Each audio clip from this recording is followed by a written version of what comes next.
नमस्कार दोस्तों, स्वागत है आपका हमारी इस वीडियो में। आज के इस वीडियो में जानेंगे साइकोलॉजी का पेपर नंबर 44 जो पेपर रहेगा रीट 2022 का L2 का। और दोस्तों, अगर आप साइकोलॉजी के सभी ओल्ड पेपर के वीडियो एक जगह देखना चाहते हो तो इस चैनल पे प्लेलिस्ट बनाई हुई है जिसमें आज तक हुए सभी पेपर मिल जाएंगे। प्लेलिस्ट का लिंक वीडियो के डिस्क्रिप्शन में है। तो दोस्तों, रीट 2022 का पहला क्वेश्चन जो इस प्रकार से है, निम्नलिखित में से सीखने की प्रक्रिया में शामिल है शारीरिक, मनोवैज्ञानिक, पर्यावरणीय, उपरोक्त सभी। तो इसका सही आंसर ऑप्शन नंबर 4 रहेगा। वो निकटतम वातावरण है जिसमें व्यक्ति रहता है, तो सूक्ष्म प्रणाली ऑप्शन नंबर 1 सही रहेगा। ने बहुबुद्धि का सिद्धांत प्रस्तावित किया, तो हार्वर्ड गार्डनर ने, ऑप्शन नंबर 1 सही रहेगा। दोस्तों, यह क्वेश्चन इस ओल्ड पेपर सीरीज में कम से कम 5 से 7 बार आ चुका है। तो आप अगर पुराने पेपर पढ़ते हैं तो आपको ये पता लगता है कि कहां से और कैसे क्वेश्चन आ रहे हैं, और जब आपको ये पता लग जाता है कहां से और कैसे है तो आप परीक्षा की तैयारी उसी हिसाब से करते हैं। उससे आपको एग्जाम में बहुत ही मदद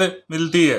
आरटी अधिनियम 2009 के अनुसार निम्नलिखित किस प्रमाण पत्र के बिना कोई विद्यालय स्थापित नहीं किया जाएगा? तो मान्यता के बिना, ऑप्शन नंबर 2 सही रहेगा। अनुभव द्वारा उत्पन्न व्यवहार या व्यवहार क्षमता में किसी भी अपेक्षाकृत स्थायी परिवर्तन को कहा जाता है, तो अधिगम कहा जाता है, ऑप्शन नंबर 1 सही रहेगा। आरटी अधिनियम 2009 के अनुसार प्रारंभिक शिक्षा का अर्थ है पहली कक्षा से 8वीं कक्षा तक की शिक्षा, ऑप्शन नंबर 1 सही रहेगा। आनुवंशिकता तंत्र के अध्ययन के क्षेत्र में नवीन शोध किस दिशा की ओर अग्रसर है? तो कोशिका विज्ञान, जीवमिति, जानवर का प्रायोगिक प्रजनन है, उपरोक्त सभी। तो इसका सही आंसर ऑप्शन नंबर 4 रहेगा, उपरोक्त सभी। दोस्तों, साइकोलॉजी का ये रीट के लिए very very most important question है। आरटी अधिनियम 2009 शिक्षकों के लिए प्रति सप्ताह कितने घंटे काम करने का निर्देश देता है? तो 45 घंटे, ऑप्शन नंबर 2 सही रहेगा। दोस्तों, ये क्वेश्चन हर दूसरी एग्जाम में आ रहा है। निम्नलिखित में से कौन व्यक्तित्व का जैविक निर्धारक नहीं है? तो तंत्रिका तंत्र, वाहिनीहीन ग्रंथियां, दैहिक संरचना, स्थितिजन्य संरचना। तो इसका सही आंसर ऑप्शन नंबर 4 रहेगा। निम्नलिखित में से कौन आनुवंशिकता का सामान्य नियम नहीं है? प्रगति, रूपांतर, प्रतिगमन जैसे पैदा होता है। तो इसका सही आंसर ऑप्शन नंबर 4 रहेगा, प्रगति। दोस्तों, ओल्ड पेपर की महत्ता को देखते हुए पेपर साथी ऐप लेके आया है ओल्ड पेपरों की टेस्ट सीरीज। वह एक ऐसी टेस्ट सीरीज है जिसमें आपको मिलेंगे सभी ओल्ड पेपर के test, chapter wise old exam questions के टेस्ट, वह आरबीएसई साइकोलॉजी कक्षा 11 व 12 के चैप्टर वाइज एमसीक्यू क्वेश्चंस है। ये सब आपको इस टेस्ट सीरीज में मिलने वाले हैं। टेस्ट सीरीज का लिंक वीडियो के डिस्क्रिप्शन में है। वैज्ञानिक अनुसंधान करने की दिशा में निम्नलिखित में से कौन सा एक कदम नहीं है? एक समस्या की अवधारणा, संशोधन, शोध, निष्कर्ष, आधार सामग्री एकत्रित करना, गतिशील दृष्टिकोण।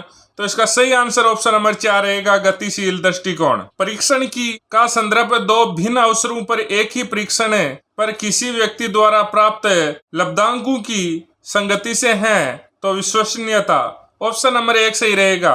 दोस्तों, ऐसा क्वेश्चन इससे पीछे वाली एग्जाम में भी पूछा जा चुका है। तो अगर आप जिस भर्ती की तैयारी करते हैं और उस भर्ती के सभी सब्जेक्ट्स के अगर आप ओल्ड पेपर देख लेते हैं तो आपको एग्जाम में काफी मदद मिलती है, और ये मदद आपको सफलता के शिखर तक ही ले जाएगी। बच्चों को मुफ्त और अनिवार्य शिक्षा का अधिकार किस अधिनियम के अंतर्गत आता है? तो 2009, ऑप्शन नंबर 1 सही रहेगा। शिक्षकों को मानसिक रूप से विक्षिप्त लोगों को निर्देश देते समय यह ध्यान रखना चाहिए कि वह अधिक व्यवसायिक कौशल सीखें, ऑप्शन नंबर 2 सही रहेगा। पारितोषिक तथा दंड के माध्यम से सीखना है, तो क्रिया, प्रसूत, अनुबंधन, ऑप्शन नंबर 3 सही रहेगा। दोस्तों, यह क्वेश्चन भी हर दूसरी एग्जाम में आ रहा है। फ्राइड के अनुसार व्यक्तित्व के प्राथमिक संरचनात्मक तत्व है इदम, अहम, परम अहम, ऑप्शन नंबर 2 सही रहेगा। दोस्तों, ये रीट के हर दूसरे पेपर में एक इस फ्राइड के इदम, अहम और परम अहम से संबंधित पूछा जा रहा है। स्थिर अवस्था बनाए रखने के लिए शरीर की प्रवृत्ति को कहा जाता है समस्त स्थिति, ऑप्शन नंबर 1 सही रहेगा। सीता एक डे केयर सेंटर में काम करती है। वेतन कम और काम के घंटे लंबे हैं, लेकिन वह बच्चों के आसपास रहना पसंद करती है और उच्च वेतन वाली नौकरी की तलाश करने की कोई इच्छा नहीं रखती। सीता की प्रेरणा किस प्रकार की लगती है? तो आंतरिक, ऑप्शन नंबर 1 सही रहेगा। प्रतिभाशाली की पहचान हमें प्राथमिकता देनी चाहिए। वस्तुनिष्ठ परीक्षा का परिणाम ऑप्शन नंबर 2 सही रहेगा। निम्नलिखित में से कौन सा संज्ञानात्मक कार्य पद्धति के स्वस्थ स्तर को बनाए रखने में मदद करने के लिए उपयुक्त नहीं है? क्रीड़ा में भाग लेना, क्रॉस वर्डिंग पहेली पर काम करना, आसीन जीवन शैली पठन करना। तो इसका सही आंसर ऑप्शन नंबर 3 रहेगा, आसीन जीवन शैली। जीवन अस्तित्व के संघर्ष और उत्तरजीवित की एक सतत श्रृंखला प्रस्तुत करता है। यह किसके द्वारा कहा गया? तो ये डार्विन द्वारा। ऑप्शन नंबर 1 सही रहेगा। पियाजे द्वारा दिए गए संज्ञानात्मक विकास के सिद्धांत में निम्नलिखित में से कौन सा विकास का प्रमुख काल नहीं है? तो चक्रीय चरण। ऑप्शन नंबर 3 सही रहेगा। जब कोई व्यक्ति सूचनाओं को संसाधित कर रहा होता है तो मस्तिष्क में चलने वाली मानसिक गतिविधि कहलाती है विचारण। ऑप्शन नंबर 3 सही रहेगा। बुद्धि लब्धि निकालने का सूत्र तो MA/CA/100। ऑप्शन नंबर 1 सही रहेगा। दोस्तों ये क्वेश्चन कम से कम 5 से 6 बार आ चुका है। आत्मसातकरण है वर्तमान स्कीमा का प्रयोग बाह्य जगत के विश्लेषण के लिए। ऑप्शन नंबर 1 सही रहेगा। दोस्तों अगर आप जिस भी एग्जाम की तैयारी कर रहे हैं उसके आप मॉडल पेपर पढ़ते हैं तो आपको ये फायदा मिलेगा कि उस एग्जाम के कौन कौन से मोस्ट इम्पोर्टेंट क्वेश्चन है वो उन्हीं एग्जामों में रिपीट होते हैं। तो आपको जैसे रीट की तैयारी कर रहे हैं तो रीट के अगर आप सभी पेपर पढ़ते हैं तो आपको पता लग जाएगा किस चैप्टर से कहां से और कैसा क्वेश्चन आ रहा है। तो आपको तैयारी करते समय ज्यादा उधर उधर नहीं भटकना पड़ेगा और सीधा पॉइंट टू पॉइंट ही पढ़ने को मिलेगा अगर आप पुराने पेपर देखते हैं तो। शिक्षा के 3 प्रमुख आधार हैं, शिक्षक, छात्र व पाठ्यक्रम। ऑप्शन नंबर 1 सही रहेगा। डिसलेक्सिया कहते हैं तो पढ़ने में कठिनाई को। ऑप्शन नंबर 1 सही रहेगा। व्यक्ति को चित्रों की एक श्रृंखला दिखाई जाती है और उसे एक कहानी बनाने के लिए कहा जाता है। यह प्रक्षेपी तकनीक में प्रयुक्त किया जाता है।